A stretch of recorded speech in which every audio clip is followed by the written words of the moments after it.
Bos-bos, aneka kue berwarna hijau ini bukan dibuat dari macak loh, melainkan daun pandan.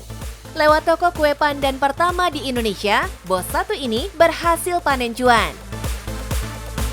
Halo bos, saya Andre, owner dari toko kue Rayuan. Toko kue Rayuan adalah toko kue yang menjual semua produk-produk bakery pandan. Kalau penasaran, tetap di Cuan Bos.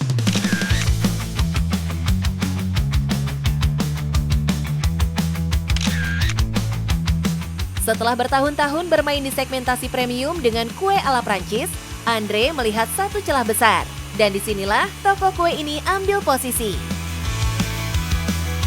Signature kami adalah kue Rayuan pandan. Itu ada special bolu dan di atasnya ada krim pandan, lalu ada roti jadul juga dan juga ada bolu gulung gitu, dan itu semua rasanya pandan. Minumannya ada kopi pandan latte dan juga ada teh pandan selasi. Itu tiga yang favorit yang biasanya dibeli sama customer kami. Nah bos, agar pandan bukan cuma sekedar aroma, Andre pilih cara yang lebih mahal diproses, tapi jujur dirasa. Hasilnya, karakter pandan di aneka produk makanan dan minuman jadi lebih kuat, lebih dalam, dan gak perlu ditutupi topping atau essence yang berlebih. Saya ingin mempromosikan pandan yang warna hijau ini gitu, supaya bisa mendunia gitu. Saya berharap kedai-kedai yang jual produk rasa pandan itu bisa ada di luar negeri juga ke depannya. Tapi bos, menjual produk dengan satu rasa utama itu nggak gampang. Kuncinya ada di uji coba dan konsistensi.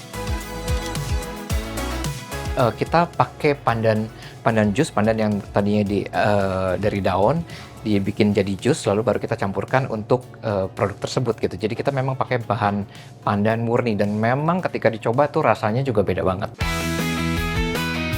Dan karena pakai bahan alami tanpa pengawet, Andre sadar ada resiko besar di umur simpan.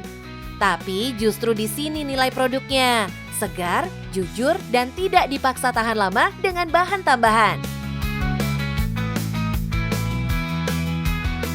Kalau roti paling lama 2 hari, kalau bolu sama kue rayuannya itu paling bisa maksimum 5 hari, itu pun di dalam lemari pendingin. Makanya quality control jadi pegangan utama. Dari rasa, tekstur, sampai keseragaman produk. Bukan supaya sempurna, tapi supaya setiap produk yang keluar tetap sesuai standar Andre. Nah bos, selain produknya berkualitas, Doi bikin strategi harga yang cukup terjangkau.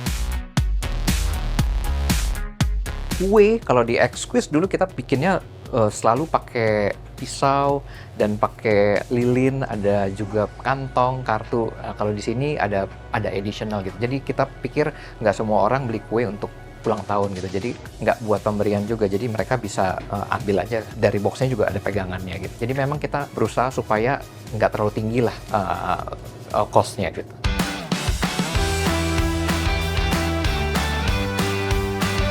Ini strategi cost control yang sederhana, tapi dampaknya besar. Harga jual turun tanpa nurunin kualitas rasa. Hasilnya, range harganya jadi ramah di banyak segmen. Dari roti harian sampai kue ukuran besar.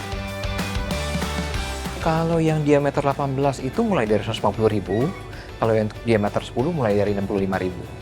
Kalau untuk roti-rotian harganya mulai dari 10 ribuan kok.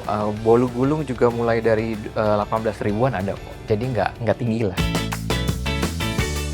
Secara produksi, Andre saat ini main di volume. Roti diproduksi ratusan buah per hari, sedangkan kue besar masih terbatas di angka puluhan karena waktu produksi yang panjang. Eits, tapi jangan salah bos, justru keterbatasan ini membuat produk mereka cepat habis dan permintaan terus ada.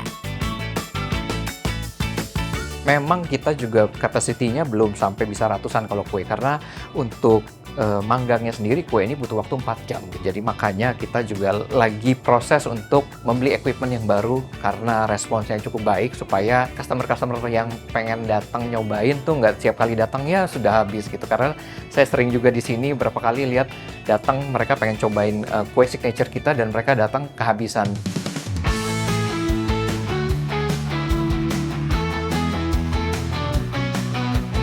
Nah bos, kalau Mincuan hitung kasar, Dengan bobot produksi 200 roti yang harganya rata-rata 15.000, ditambah 30 kue signature dengan harga rata-rata 100.000. Andre bisa meraup cuan 6-8 juta per harinya, bos. Dan itu belum termasuk momen ramai seperti hari besar dan akhir tahun seperti saat ini. Kalau kapasitas produksi naik, cuannya jelas bisa berkali-kali lipat, bos. Saya punya tips nih buat teman-teman yang mau bisnis F&B. Yang pertama, makanannya harus enak. Yang kedua, harus konsisten. Rasanya harus benar-benar enak terus dan stabil. Yang ketiga, harus unik. Dan yang paling penting, cuan, bos.